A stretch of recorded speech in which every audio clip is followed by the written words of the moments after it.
혹 다른 집, 예를 들면 친척집이나 친구의 집을 방문했을 때 부러운 마음이 들었던 때 없으신지요?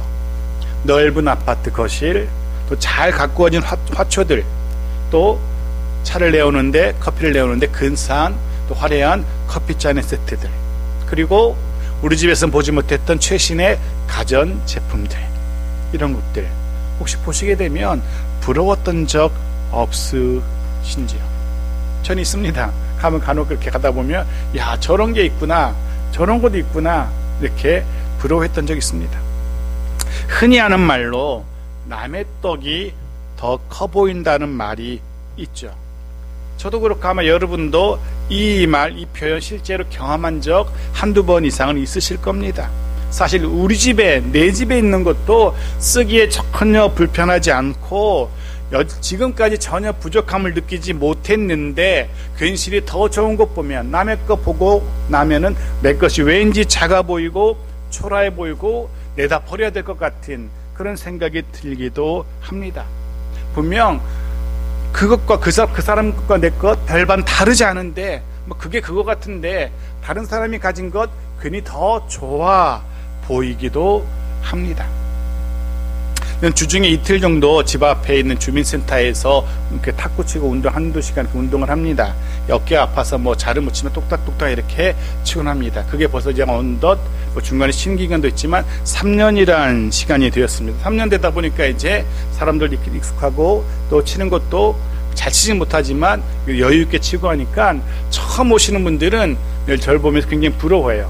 그러면서 제가 치고 있는 탁구채 이렇게 보시면서 너무 좋아 보인다고, 어디 거냐고 굉장히 부러워해요. 실상은 제 거는 국산이기도 하거든요. 중저가에 남들이 잘 쓰지 않는, 그것도 중고 마켓에서 사가지고 별 볼 일 없는 건데, 그 보고 나면 사람들이 자기 거보다 더 못한 거 보면서 놀라기도 하고 합니다. 근데 왠지 더 남의 거 좋아 보이고 그런 것 같습니다. 견물생심이라는 말 들어보셨을 겁니다. 물건을 보면 욕심이 생긴다는 말이죠. 사람은 자기가 가지지 못한 것, 남이 가진 것 보면 욕심이 납니다. 나도 그것, 그 사람의 것처럼, 혹은 그 사람의 것을 내 것 만들고 싶다는, 그래야겠다는 욕심이 생긴다는 거죠. 오늘날의 사회가 물질주의적인 가치관, 물질 중심의 사고방식이 자연스러운 것으로, 당연한 것으로 받아들여지면서 부쩍 더 범죄율이 높아졌다고 합니다. 도둑질이라든가 강도질의 이런 범죄율이 더 증가했다고 합니다. 심지어는 규모가 작은 것 이렇게 훔치는 것은 그다지 큰 죄의식도 느끼지 못한다라고 합니다. 한 예로 바로 요 위에 있는 주민자치센터에 들어서면 바로 오른편에 이만한 메모가 큰 A4 용지에 메모가 붙어 있어요. 뭐라고 써 있냐면 신문 가져가지 마십시오. 엄연한 범죄입니다. 딱 이렇게 써 있습니다. 신문 가져가지 마십시오. 범죄입니다라고. 오전에 신문이 배달되어 오면은 그것이 금방 없어져 버린다는 겁니다. 오다 가다 사람들이 가져간다는 거예요. 오죽하면 그렇게 그것이 범죄라고 써 붙였을까? 이 정도야 뭘 하면서 신문이라든가 혹은 우유팩이라든가 이런 것 별 죄의식 없이 가지고 가는 겁니다. 옛말에 또 바늘도둑이 소도둑 된다는 말이 있죠. 사실 바늘도둑이나 소도둑이나 같은 도둑입니다. 똑같은 도둑질입니다. 하지만 바늘을 훔치는 것은 도둑이 아닌 것처럼, 도둑질이 아닌 것처럼 생각하죠. 이것이 오늘날의 현실, 대부분의 사람들이 받아들이는 현실이라는 거죠.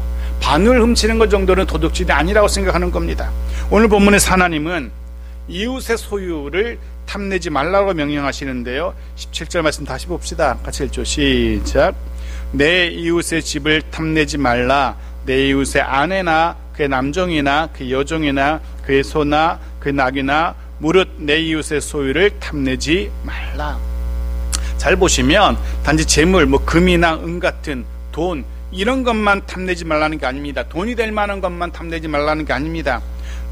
무릇 내 이웃의 모든 소유, 그것이 사람이건 동물이건 재물이건 모든 것들입니다. 해서 쉬운 성경은 어떠한 것도 탐내지 말라 이렇게 번역하고 있기도 합니다. 어떠한 것도, 그것이 큰 것이건 작은 것이건 가치가 있는 것이건 없는 것이건 무엇이건 탐내지 말라입니다. 이 시대에 우리는 이 계명에서 이웃의 것을 탐내지 말라, 이웃의 것이라면 무엇이든 탐내지 말라는 이 10번째 계명에서 무엇을 배울 수 있을런지, 오늘 우리의 삶에 이 말씀을 어떻게 적용할 수 있을 것인지 잠깐 고민해 보려고 합니다. 먼저 성경은 그런 욕심, 탐심이라고도 하는데 그것을 경계할 것을 분명히 말씀하십니다. 경고하십니다. 잠언 1장 19절 보죠. 같이 읽겠습니다. 시작. 이익을 넘겨주세요. 시작.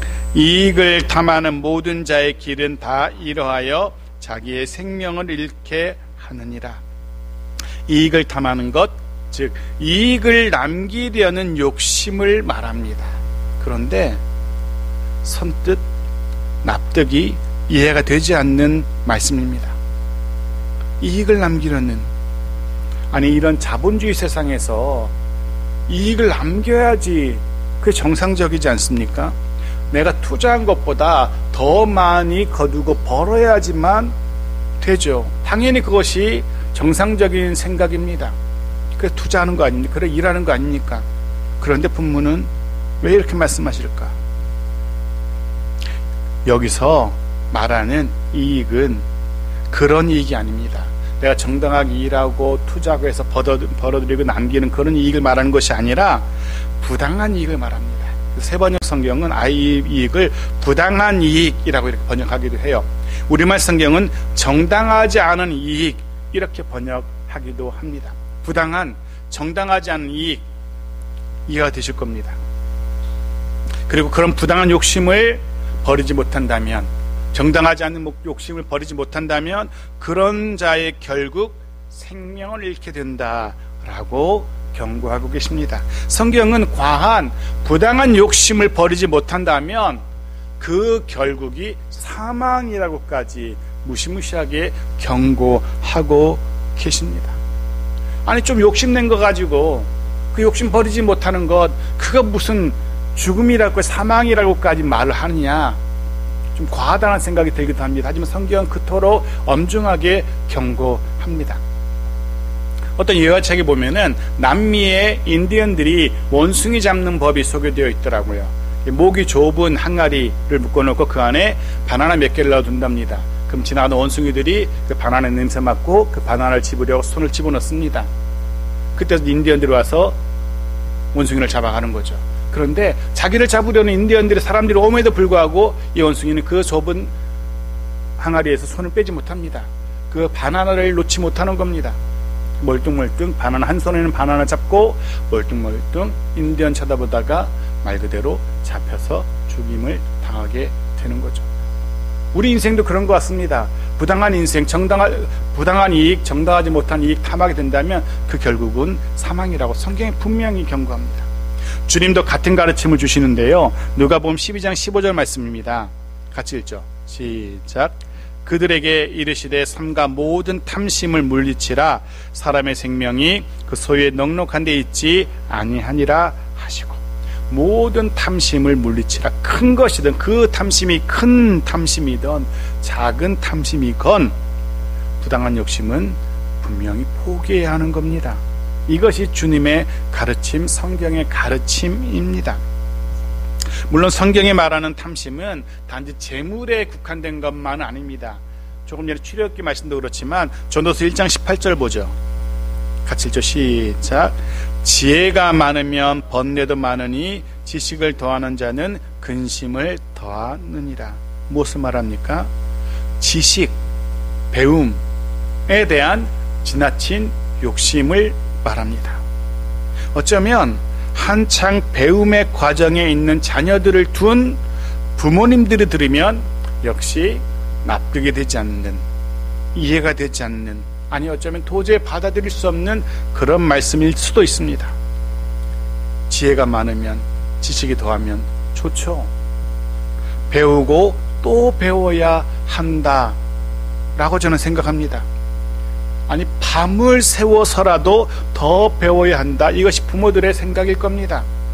저도 그렇게 생각하고 여러분의 생각도 마찬가지일 겁니다. 우리의 자녀들이 그렇게 열심히 최선을 다해서 배우고 또 배우고 더 배웠으면 좋겠습니다. 그것이 부모된 이들의 당연한 반응이고 바람일 겁니다. 그런데 왜 성경은 지혜가 많으면 번뇌도 많고 지식이 더하면 근심이 많으면 이렇게 말씀하실까?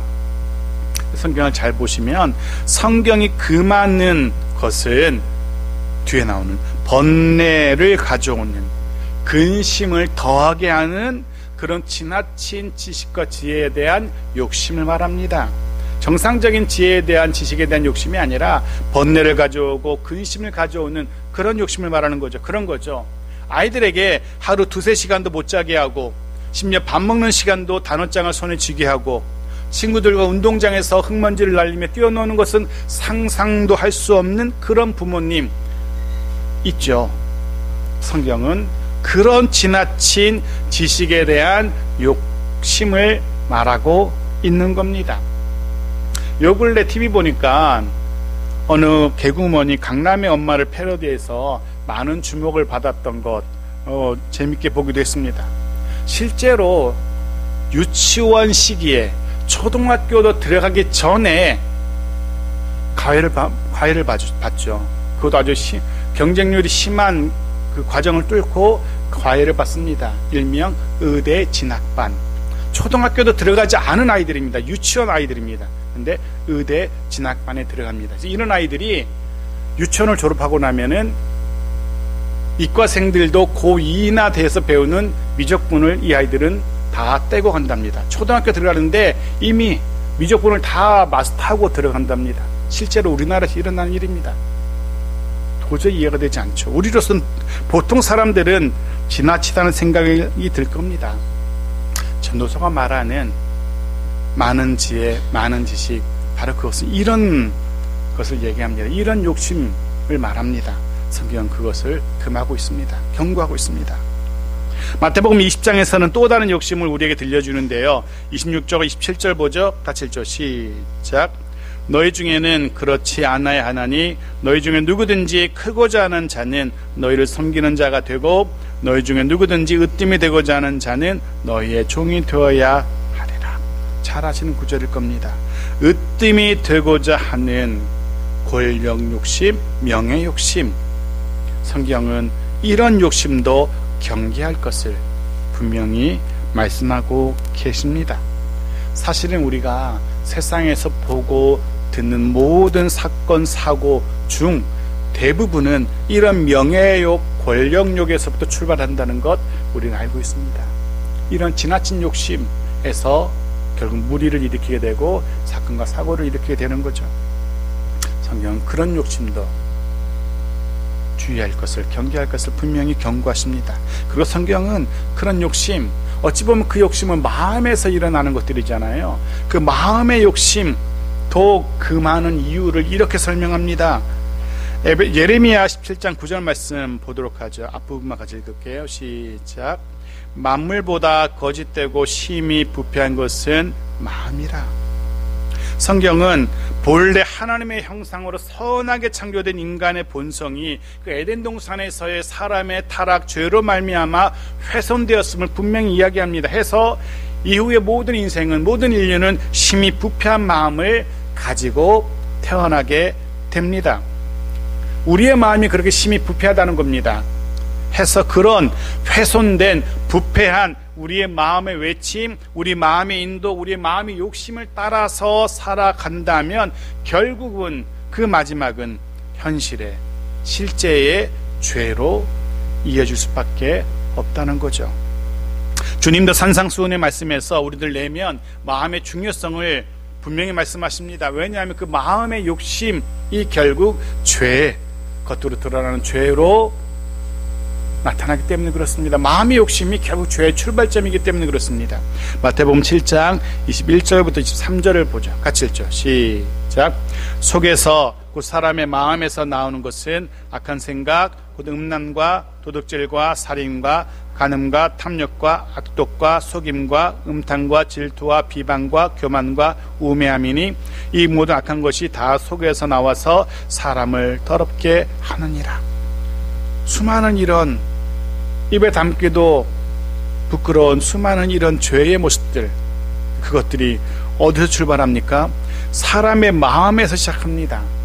그 마음에서 시작된 그 욕심이 지나친 것들이 결국 그 사람을 더럽게 한다는 겁니다. 그 마음의 욕심이 결국 그 사람을 죄로 이끌어 가기 때문에 그렇습니다. 단지 그 사람이 죄만 짓는 것만이 아닙니다. 그 사람의 마음의 심령의 상태까지도 오염되게 만들죠. 마음의 욕심은 영적인 성장까지도 방해하는 거죠. 마태복음 13장 22절 말씀은 이렇게 기록합니다. 같이 읽죠. 시작.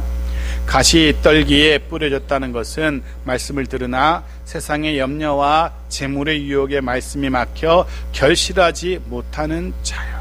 그렇습니다. 이런 재물의 유혹, 재물에 대한 마음의 욕심, 따르는 삶, 재물뿐 아니라 그의 모든 것들을 다 포함합니다. 지나친 욕심을 따르는 그 결국은 영적인 성장을 기대할 수 없다는 겁니다. 그럼 어떻게 해야 됩니까? 그런 욕심을 내지 말고 그런 부패한 마음의 욕심을 따르지 말라면 그럼 어떻게 하라는 겁니까? 디모데전서 6장 6절부터 8절 우리가 익숙한 말씀이죠. 또 한번 읽어볼까요? 시작. 그러나 자족하는 마음이 있으면 경건은 큰 이익이 되느니라. 우리가 세상에 아무것도 가지고 온 것이 없음에 또 남은 것도 가지고 가지 못하리니 우리가 먹을 것과 입을 것이 있은즉 족한 줄로 알 것이나. 한 곳 더 보겠습니다. 히브리서 13장 5절입니다. 시작. 돈을 사랑하지 말고 있는 바를 족한 줄로 알라. 그가 친히 말씀하시기를 내가 결코 너희를 버리지 아니하고 너희를 떠나지 아니하리라 하셨느니라. 여기서 공통되는 겉면이 있습니다. 자족하라. 족한 줄로 여겨라.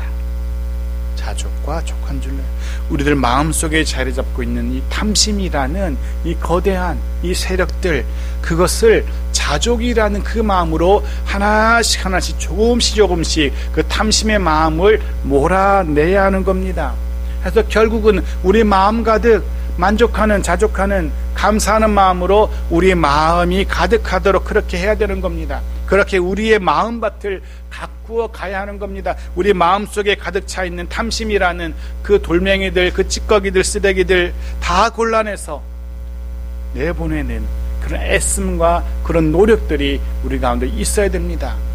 그럴 때 우리 마음속에 있는 그 부패한 마음속에 자리 잡고 있는 탐심들이 하나씩 물러가게 될 겁니다. 그렇습니다. 우리의 마음의 욕심을 제어하기 위해서는 자족하는 마음, 그 마음이 필요한 겁니다.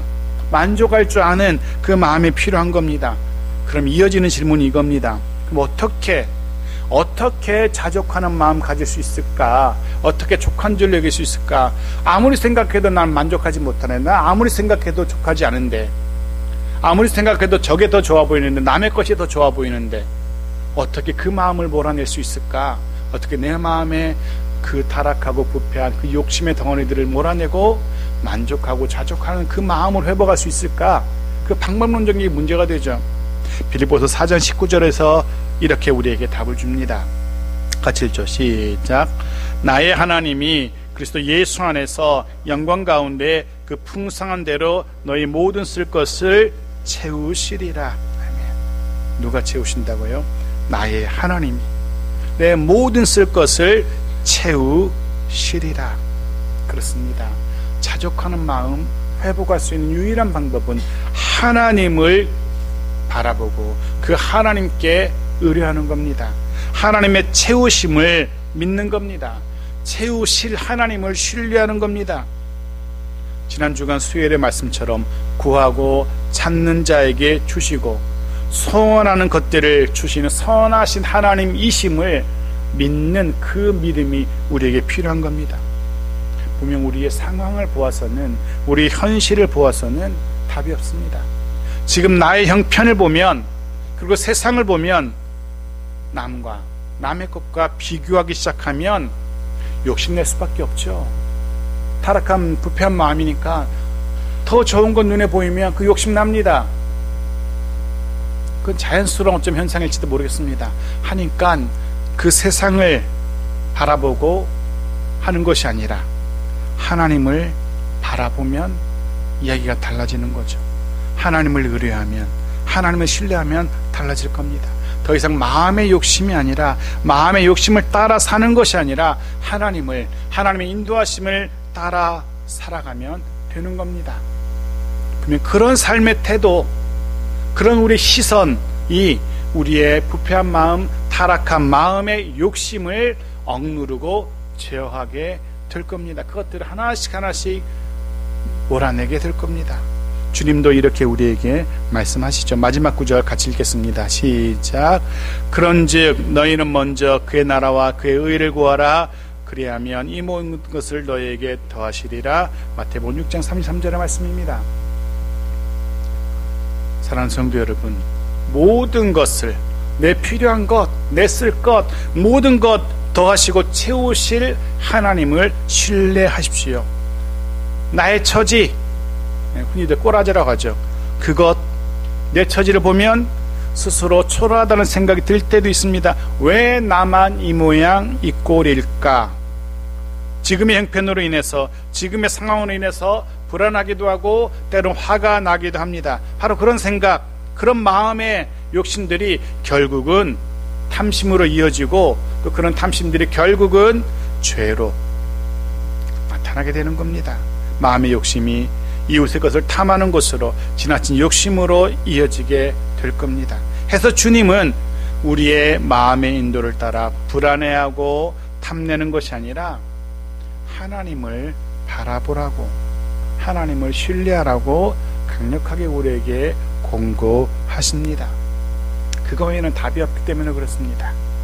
매 순간 내 삶의 부족함을 느끼는 것이 아니라 해서 나의 욕심으로 그 부족함을 채워내려는 것이 아니라 먼저 그의 나라와 그의 의를 구하라고 주님은 우리에게 명령하십니다.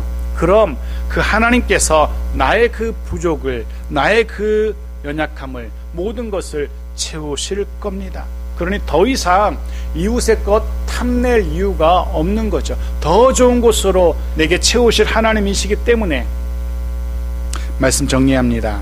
한 고대 철학자는 만약 자녀에게 행복을 주려거든 돈을 주지 말고 그 마음속에 지나친 탐심을 없애줘야 한다라고 교훈하기도 합니다. 사실 행복의 조건이, 행복이 우리가 소유한 것에, 그것에 많고 적음, 그것에 크고 작음이 있지 않다는 것, 우린 지식으로도 알고 경험으로도 압니다. 결코 우리의 가진 것으로 행복이 측량되지 않습니다. 하지만 실제 우리 마음속에서 소유에 대한 욕심 제어하는 것 쉽지 않습니다. 행복이 분명 가진 것에 있지 않다는 것 알면서도 내 마음은 계속해서 더 좋은 것, 더 나은 것, 남보다 더 좋은 것들을 탐하는 욕심 일어납니다. 해서 우리들 그리스도인들의 삶의 중심을 보시는 하나님 앞에서 매일매일 나 자신의 마음을 들여다봐야 됩니다. 꼭 내 마음속에 또 그런 지나친 욕심에 이런 싹이 나오려고 하진 않는지, 부패한 내 마음의 소리, 인간적이고 세상적인 물질 중심적인 욕심으로 가득한 내 마음의 소리가 아니라 하나님의 말씀을 따라서, 성령 하나님의 인도하심을 따라서 한 걸음 한 걸음 묵묵히 걸어가는 그런 저와 여러분이기 바랍니다. 내 것이 아닌 것, 이웃의 것 탐내는 삶이 아니라 하나님의 채우심을 기대하면서 만족하며 살아가는 삶을 살아갈 수 있었으면 좋겠습니다.